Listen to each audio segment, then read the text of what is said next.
رسوله الكريم أما بعد أعوذ بالله السميع العليم من الشيطان الرجيم بسم الله الرحمن الرحيم وإذا سألك عبادي عني فإني قريب أجيب دعوة الداع إذا دعاني فليستجيبوا لي وليؤمنوا بي لعلهم يرشدون.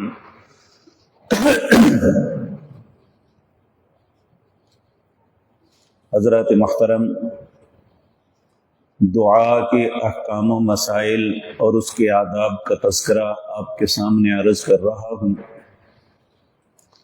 آج کی مجلس میں ان خوش نصیب لوگوں کا تذکرہ کرنا ہے جن کی دعا کو اسپیشلی اللہ قبول فرماتے ہیں. یوں تو ہر مسلمان اگر وہ اس کے آداب کو ملحوظ خاطر رکھتے ہوئے دعا کرتا ہے تو اللہ ہر بندے کی دعا کو قبول کرتے ہیں. لیکن کچھ ایسے افراد ہیں جو اسپیشل ہیں، جو دعا کریں تو اللہ ان کی دعا کو رد نہیں کرتا.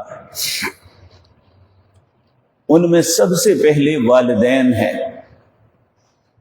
اللہ مالک نے اپنے بندوں کو کچھ حکم دیے ہیں سورۃ فرقان کے اندر کہ میرے بندے ان کی صفات یہ ہیں، پھر آگے انہیں کہا کہ یہ کام ضرور کیا کرو.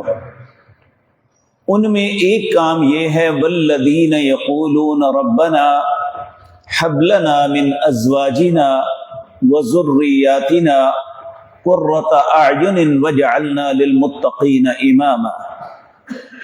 میرے بندے وہ ہیں جو یہ کہتے رہتے ہیں ربنا هب لنا من ازواجنا، اے اللہ ہمیں ایسی ازواج عطا فرما، وذریاتنا، اور ہماری اولاد کو ایسا بنا، قرۃ اعین، جو ہماری آنکھوں کی ٹھنڈک بنے، وجعلنا للمتقین اماما، اے اللہ میں یہ نہیں کہتا کہ میرے بچوں کو نیک، بلکہ نیکوں کا امام بنا دے.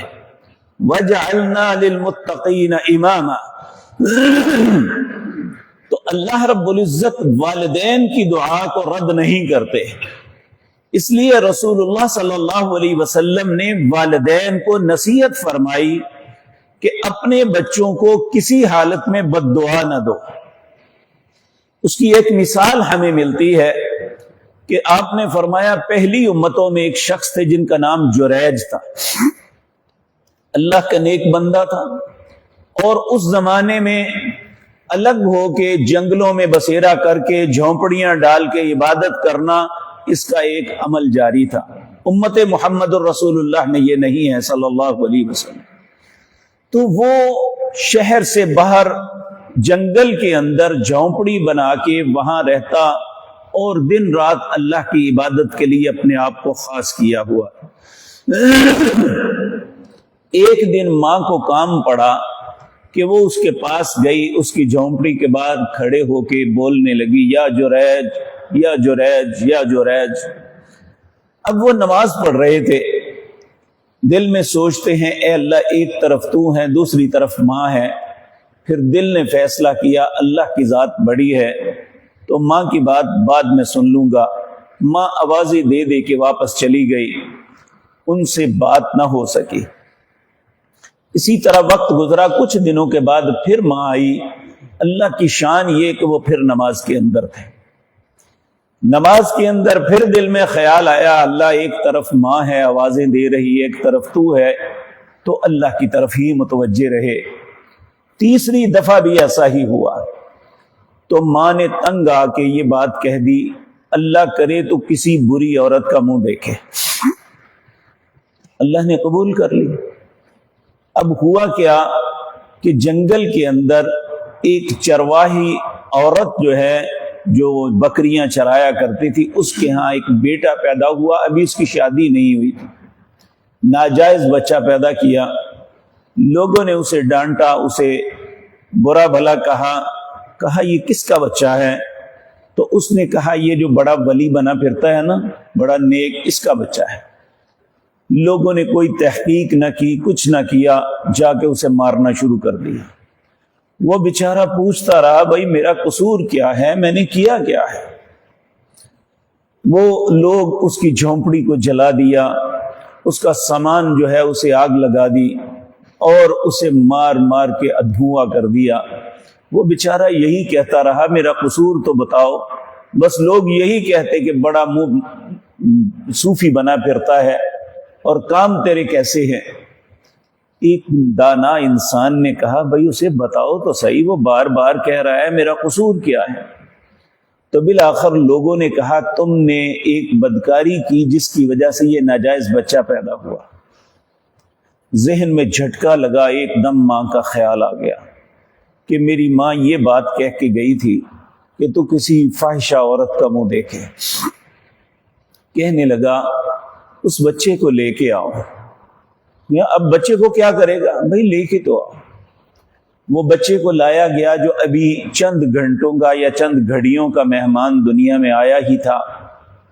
تو آپ اس وقت اللہ کے سامنے ہاتھ اٹھا دیے، اے اللہ تو جانتا ہے کہ میں نے یہ پاپ نہیں کیا، میں اس گناہ کا مرتکب نہیں ہوں، اے اللہ میرا چھٹکارے کا کوئی رستہ نکال۔ تو اللہ رب العزت نے اس بچے کو، 3 بچے ہیں دنیا میں جو ماں کی گود میں بولے تھے۔ ایک سیدنا عیسیٰ علیہ السلام تھے جنہوں نے اپنی ماں کی گواہی دی، قال انی عبد اللہ آتانی الکتاب وجعلنی نبیا۔ دوسرا یہ بچہ تھا جس نے اپنے باپ کی پاکیزگی کی، اپنے ماں کی پلیدگی اور جریج کی پاکیزگی کی گواہی دی۔ اس نے کہا میں اس کا بیٹا نہیں ہوں، میں فلاں چرواہے کا بیٹا ہوں۔ اب لوگوں کو احساس ہوا کہ ہم نے بہت بڑی غلطی کی، ایک نیک آدمی کو اتنا سخت تشدد کا نشانہ بنایا۔ پھر وہ انہیں کہنے لگے کہ ہم تمہاری جھونپڑی سونے کی بنا دیتے ہیں، ہمیں معاف کر دے۔ وہ کہنے لگا کہ اس میں تمہارا کوئی نہیں، میری ماں کی دعا مجھے لگ گئی۔ اس لیے رسول اللہ صلی اللہ علیہ وسلم نے فرمایا، ماں باپ کو نصیحت فرمائی کہ بچے یہ غلطیاں کرتے ہی ہیں، کبھی بد دعا نہ دینا ہے۔ اور حقیقت بات یہ ہے کہ اگر خدا نخواستہ بچوں کو ماں باپ کی دعا لگ گئی تو تکلیف بھی ماں باپ کو ہی سہنی پڑتی ہے۔ بچے کی غلطی، اس کی کوتاہی، اس کی خباثت، اس سب کچھ ماں باپ کو بھگتنا پڑتا ہے۔ اس لیے ہمیشہ بچوں کے لیے اصلاح کی دعا کرنی چاہیے۔ سورت احقاف 26واں پارہ ہے۔ اللہ فرماتے ہیں میرے بندے ولما بلغ اشدہ، جب یہ جوان ہوتے ہیں میں نے انہیں دانائی اور حکمت دیتا ہوں، پھر یہ مجھ سے دعا کرتے ہیں کیا ربی اوزعنی ان اشکر نعمتک التی انعمت علی وعلی والدی وان اعمل صالحا ترضاہ واصلح لی فی ذریتی انی تبت الیک وانی من المسلمین۔ اے اللہ مجھے توفیق دے، ربی اوزعنی، اے اللہ مجھے توفیق دے، ان اشکر نعمتک التی انعمت علی، کہ میں ان نعمتوں کا شکر ادا کر سکوں جو تو نے مجھے عطا کی اور میرے والدین کو دی۔ اور ان کا شکر کیسے ہو سکتا ہے؟ کہ ان اعمل صالحا ترضاہ، کہ میں ایسے اچھے کام کروں جن سے تو راضی ہو جائے۔ وَأَصْلِحْ لِي فِي ذُرِّيَّتِي، اے اللہ میری اولاد کی اصلاح کر۔ وَأَصْلِحْ لِي فِي ذُرِّيَّتِي، اے اللہ میری اولاد کی اصلاح کر۔ انی تبت الیک، اے اللہ میں تجھ سے توبہ کرتا ہوں، معافی مانگتا ہوں۔ وانی من المسلمین، اے اللہ میں تمہیں یقین دلاتا ہوں میں تیری فرما برداری کروں گا۔ تو اپنی اولاد کے لیے ماں باپ کو ہمیشہ دوسروں کا محتاج نہیں، خود اللہ سے دعا کرنی چاہیے۔ وَأَصْلِحْ لِي فِي ذُرِّيَّتِي، اے اللہ تو میری اولاد کی اصلاح کر دے۔ تو والدین کی دعا اللہ اولاد کے حق میں اسپیشلی قبول فرماتے ہیں، اس لیے والدین کو اپنی اولاد کے لیے ہمیشہ دعا ہی کرتے رہنا چاہیے۔ آج نہیں تو کل، کل نہیں تو کسی وقت بھی اللہ ان کے دل کو پھیر سکتا ہے۔ اگر وہ نمازی نہیں تو نمازی بن جائیں گے، اگر وہ کسی بری مجلس کا حصہ بن چکے ہیں تو اللہ اس مجلس سے چھٹکارا عطا کر دے گا، اگر ان کا دل خراب یا گندا ہو گیا ہے اللہ ان کے دل کو پھیر دے گا۔ یا مصرف القلوب صرف قلوبہم علی دین، اے دلوں کو پھیرنے والے، اے اللہ ہماری اولادوں کے دل اپنے دین کی طرف پھیر دے۔ یا مثبت القلوب ثبت قلوبنا علی طاعتک، اے دلوں کو جمع دینے والے، اے اللہ ہمارے اور ہماری اولادوں کو اپنی فرما برداری پہ جمع دے۔ تو یہ دعا کرتے رہنا چاہیے۔ اسی طرح ایک مسافر ہے، مسافر کی دعا بھی اللہ رد نہیں کرتے۔ یہ سفر کوئی بھی ہے، ضروری نہیں کہ مکہ کا ہی سفر ہو، کہیں پہ بھی سفر پہ جاتی ہیں۔ ایک مسافر آدمی جب سفر کے دوران دعا کرتا ہے اللہ اس کی دعا کو رد نہیں کرتا۔ لیکن ایک عجیب اور شرمندگی کی بات یہ ہے کہ ہم دوران سفر اللہ کی ذکر، اس کے حضور دعا یا اس سے التجا یا مناجات کرنے کے بجائے ہم اپنی گاڑی میں یا فلم میں ویڈیو لگا لیتے ہیں یا آڈیو گانے لگا لیتے ہیں، اور وہ وقت جو ہماری قبولیت کا ہے ہم اللہ کی نافرمانی میں گزار دیتے ہیں۔ جبکہ یہ بات سمجھ لینی چاہیے، سورۃ یاسین کی جو آخری آیات آپ کے سامنے آج تلاوت کی ہے ان کے اندر یہی اللہ نے فرمایا، وَآیَةٌ لَهُمْ أَنَّا حَمَلْنَا ذُرِّيَّتَهُمْ فِي الْفُلْكِ الْمَشْحُونِ، یہ میں نے سواریاں بنائی ہیں جو ابن آدم کو اٹھائے پھرتی ہیں۔ وَخَلَقْنَا لَهُم مِّن مِّثْلِهِ مَا يَرْكَبُونَ، میں اور بہت سی جدید سواریاں بناؤں گا جس پہ تم سوار ہوگے، لیکن جب تم اپنی سواری پہ بیٹھ کے جاتے ہو وَإِن نَّشَأْ نُغْرِقْهُمْ فَلَا صَرِيخَ لَهُمْ وَلَا هُمْ يُنْقَذُونَ، میں رستے میں تمہیں تباہ کر دوں تمہاری آواز بھی گھر والوں تک نہ پہنچے، إِلَّا رَحْمَةً مِنَّا وَمَتَاعًا إِلَىٰ حِينٍ، اگر کوئی شخص اپنے سفر پہ جا کے سلامتی کے ساتھ واپس آ جاتا ہے تو اللہ کہتے ہیں یہ میری رحمت ہے، میں نے اسے مہلت عطا کر دی۔ تو اس لیے یہ سفر پہ جانا یہ ایک بہت ہی اہم معاملہ ہوتا ہے۔ وَإِن نَّشَأْ نُغْرِقْهُمْ، اگر اللہ چاہے تو رستے میں برباد کر دے، ہلاک کر دے، کسی ایکسیڈنٹ میں مار دے، لیکن اگر ہم واپس آ جاتے ہیں تو اللہ کی رحمت ہے۔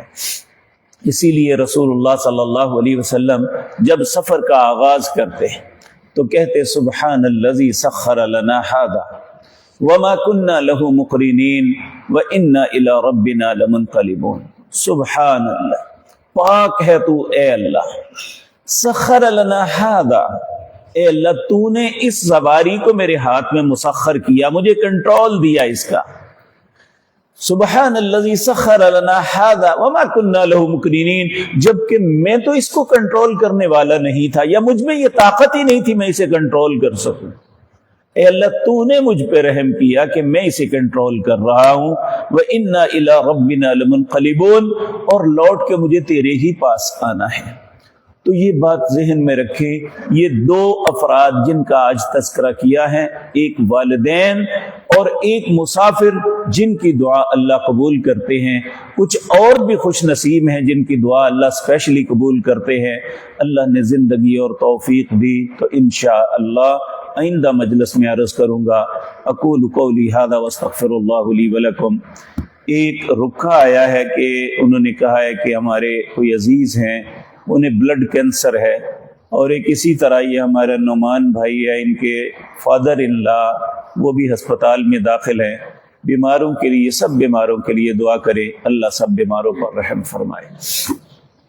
الحمدللہ حمدا کثیرا طیبا مبارکا علی کل حال، اللهم صل على محمد وعلى آل محمد وبارك وسلم كما تحب وترضى۔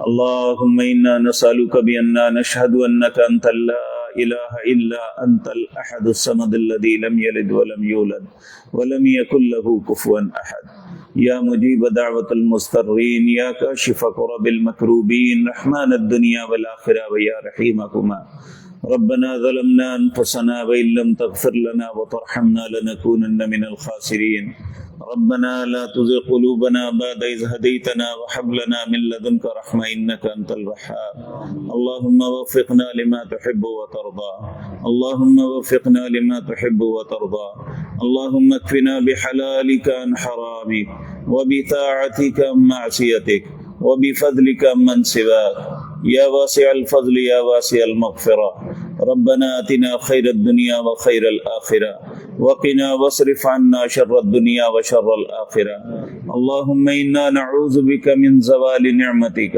وتحول عافيتك وفجاءة نقمتك وجميع سخطك وغضبك يا أرحم الراحمين اللهم إنا نعوذ بك من جهد البلاء ودرك الشقاء وسوء القضاء وشماتة الأعداء أذهب الباس رب الناس واشف أنت شافي لا شفاء إلا شفاؤك شفاء لا يغادر سقما اللهم اشفنا بشفائك وداونا بدوائك واغننا بفضلك عمن سواك يا واسع الفضل يا واسع المغفرة ربنا اغفر لنا ولإخواننا الذين سبقونا بالإيمان ولا تجعل في قلوبنا غلا للذين آمنوا ربنا إنك رؤوف رحيم اللهم اعتق ركابنا وركاب آبائنا من النار اللهم اعتق ركابنا وركاب أمهاتنا من النار اللهم اكتبنا في عليين وآتنا كتابنا باليمين واجعلنا من المرحومين